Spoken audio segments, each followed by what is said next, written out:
محشر میں بھی دو قسم کے لوگ ہوں گے، ایک آوارہ ہوں گے، کسی کی غلامی کا پٹا نہیں ہوگا، کہیں گے اللہ ہی اللہ اللہ ہی اللہ اللہ ہی اللہ، اللہ کے سوا کسی کو مت مانو، ڈائریکٹ پہنچو، اور ایک آیت پہ عمل کریں گے وَابْتَغُوا إِلَيْهِ الْوَسِيلَةَ، وہ کوئی غوث پاک، کوئی غریب نواز، کوئی صابر پاک، کوئی مخدوم کلیار، کوئی زندہ شمدار، کوئی وارث پاک، کوئی محبوب الہی، کوئی مخدوم اشرف، یہ غلامی کا پٹا لے کر آئے گا تو فرشتے آواراؤں کو پیٹتے ہوں گے۔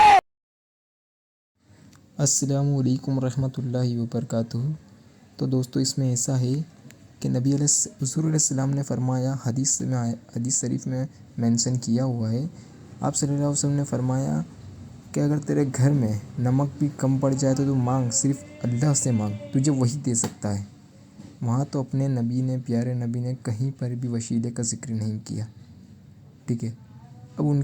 اب جو بھی فالوور ہوتا ہے وہ فالوور کیا کرے گا؟ اپنے حضور کے فالوور محمد صلی اللہ علیہ وسلم کا، ٹھیک ہے۔ فالوور کیا کہتا ہے؟ جیسے کہ آپ صلی اللہ علیہ وسلم کی فالوئنگ میں سنت میں یہ ہے کہ بیٹھ کر پانی پینا سنت ہے۔ اب آپ کھڑے کھڑے پانی پیو گے تو سنت کے خلاف ہوا، ٹھیک ہے۔ کھڑے کھڑے یا پھر کوئی بھی طریقے سے، بیٹھنے کے علاوہ کوئی بھی طریقے سے پانی پیو، وہ سنت کے خلاف ہوا۔ ہاں، جہاں جگہ پہ آپ صلی اللہ علیہ وسلم نے کھڑے کھڑے پانی پیا ہے، ٹھیک ہے، جیسے آب زمزم ہے یا پھر وضو کا پانی ہے، تو وہ اپنی چیز سمجھتے ہیں، کیونکہ جہاں پر آپ صلی اللہ علیہ وسلم نے جو چیز کا ذکر کیا، جو انہوں نے سنت فالو کری، وہ وہاں پر ہی کری۔ اب ایسا تو نہیں ہے نا کہ آپ کھانا کھانے بیٹھے ہو، پہلے اپنے پانی کھڑے کھڑے پہلے پانی پیو گے، پھر بیٹھ کر کھانا کھاؤ گے، ایسا تو نہیں ہوگا، تو سنت کے خلاف ہوا نا۔ تو آپ صلی اللہ علیہ وسلم نے صاف فرمایا ہے کہ اللہ کے سوا کسی سے مانگنا نہیں چاہیے، یعنی انہوں نے ایک ہی بات کہی ہے کہ مانگو صرف اللہ سے، اللہ ہی تمہیں دے سکتا ہے۔ وہاں انہوں نے کوئی وسیلے کا ذکر نہیں کیا، تو فالوور ان کی سنت کو فالو کرے گے، کیونکہ ظاہر سی بات ہے فالو نہیں کرو گے تو کیا ہوگا؟ سنت کے خلاف ہی ہوگی وہ چیز، ٹھیک ہے۔ دیکھو جو یہ بولتے ہیں نا سنی ہے، وہ ایسا کہ اسلام میں کوئی ہے نہیں، اسلام میں صرف مسلمان ہی کہا گیا ہے۔ ابراہیم علیہ السلام کو بھی کہا، ابراہیم علیہ السلام کے بارے میں بھی اللہ نے ذکر فرماتا ہے، یوں فرمایا ہے کہ نہ ابراہیم علیہ السلام نہ یہودی تھے نہ نصارہ تھے، نہ بت پرست تھے نہ مشرک تھے، وہ صرف مسلمان تھے، صرف اللہ کے ایک تھے۔ مسلمان کہتے ہی اس کو جو صرف اللہ کا ایک ہو، ٹھیک ہے، جو اللہ کو ماننے والا ہو۔ نبیوں سے تو ٹھیک ہے، ظاہر سی بات ہے تم نبی پہ ایمان نہیں رکھو گے تو جو نبی پہ ایمان نہیں رکھتا، سمپل سی بات ہے اسے کافر ہی کہا جاتا ہے۔ اللہ رسول پہ اور اللہ رسول کے جو احکامات ہیں، جو اللہ نے فرمائے ہیں قرآن شریف میں، قرآن شریف کی جو بات ہے، ٹھیک ہے، اس پہ اگر کوئی ایمان نہیں رکھتا تو وہ کافر ہے۔ ولی سے پیار، محبت، عزت، رسپیکٹ سب بات ٹھیک ہے، باقی ان سے مانگنا، ان کا وسیلہ لینا کوئی ذکر نہیں ہے اسلام میں۔ آپ صلی اللہ علیہ حضور نے، اللہ نے نہ قرآن شریف میں کوئی وسیلے کا ذکر فرمایا کہ تم وسیلے سے مانگو، اگر وسیلے سے ذکر ہوگا تو لوگ ڈائریکٹ آپ صلی اللہ علیہ وسلم سے مانگے۔ کوئی حدیث میں کبھی بھی کوئی بھی صحابہ نے کبھی آپ صلی اللہ علیہ وسلم کا وسیلہ کیوں نہیں لیا، ٹھیک ہے، کبھی بھی آپ کو نہیں ملے گا وسیلہ۔ وسیلہ چیز ایک نارملی چیز ہے، اللہ نے قرآن شریف صاف فرما دیا کہ تم ایک دوسرے کی نیک اور جائز کام میں مدد کرو۔ مسلمان کا بھائی تو ایک دوسرے کے نیک کام میں، جائز کام میں مدد کرے تو کیا وسیلہ ہو گیا؟ حکم ہے، اللہ نے جو حکم دیا ہے وہ تم اسے فالو کرو گے، تم وہ اگر فالو کرو گے، ٹھیک ہے، تو اللہ تمہیں بہتر ہی دے گا۔ ظاہر سی بات اللہ قرآن شریف میں فرماتا ہے کہ تم جتنا اچھا اور جتنے نیک کام کرو گے اتنا تمہیں دوں گا اچھا۔ تم نیک کام کرو گے، جائز کام کرو گے، جو اللہ کے حکم مانے گے تو وہ بہتر ہے، نہیں کرو گے تو ظاہر سی بات ہے اللہ نے سزا رکھی ہے، وہ کوئی بھی اللہ کے لیے سب سامان ہے۔ ایسا نہیں ہے کہ مسلمان کے لیے نان مسلمان کے لیے الگ الگ۔ ہاں یہ بات برابر ہے کہ آپ مسلمان ہو تو اللہ تمہارے لیے رسپیکٹ کرتا ہے، تم نان مسلمان، یہ بات برابر، پر سزا کے معاملے میں دونوں کے لیے پرفیکٹ ہے۔ مسلمان کو یہ چیز پتہ ہے، ٹھیک ہے، کہ جینا کرنا، گناہ کرنا، شراب پینا، دارو، یہ وہ، جیسے جوا آ گیا، غیبت کرنا، یہ سب گناہ ہے، شرک بھی سب سے بڑا گناہ ہے، ٹھیک ہے، پتہ ہے وہ چیز کرے گا تو پھر زیادہ سزا ہوگی نا، کیونکہ جو ظاہر سی بات ہے جو چیز تمہیں پتہ ہے وہ تم کرو گے تو تمہیں زیادہ سزا ملے گی، زیادہ تمہیں امتحان دینے پڑے گی، زیادہ معافی مانگنی پڑے گی۔ نان مسلمان کو پتہ نہیں ہے، اگر اسے پتہ ہے، ظاہر سی بات ہے اس کو اللہ نے پہلے سے گمراہ کر کے رکھا ہے، جب تک اللہ اسے ہدایت نہیں دے گا کوئی کچھ بھی کر لے گا کچھ نہیں ہوگا۔ اللہ کے ہاتھ میں ہدایت ہے، پر ہدایت مانگنا ضروری ہے۔ اپنے نبی نے، حضور علیہ السلام نے ہدایت پوری زندگی بھر مانگی، انہوں نے ربی زدنی علما، ربی زدنی ہدایتا۔ ربی زدنی ہدایت کا مطلب یہ ہوتا ہے یا اللہ مجھے ہدایت دے، ربی زدنی علما کا مطلب ہوتا ہے یا اللہ مجھے علم دے، ربی زدنی ہدایتا، یا اللہ مجھے ہدایت دے۔ آپ صلی اللہ علیہ وسلم نے مانگی ہدایت، نبی ہونے کے باوجود بھی مانگی، انہوں نے اس کے لیے مانگی، وہ امت کے لیے، امت وہ چیز کو سمجھ سکے، ٹھیک ہے، امت بھی وہ چیز کو فالو کر سکے۔ اب آپ صلی اللہ علیہ وسلم کو فالو نہیں کرو گے، ٹھیک ہے، تو اب ان کے فالوور کیسے ہوگا؟ فالو تو وہی ہوتا ہے نا، صحابہ فالو کرتے تھے ان کے فالوور، تو ان کو صحابہ کہتے تھے کہ وہ فالوور ہے۔ دوسرے جو نیک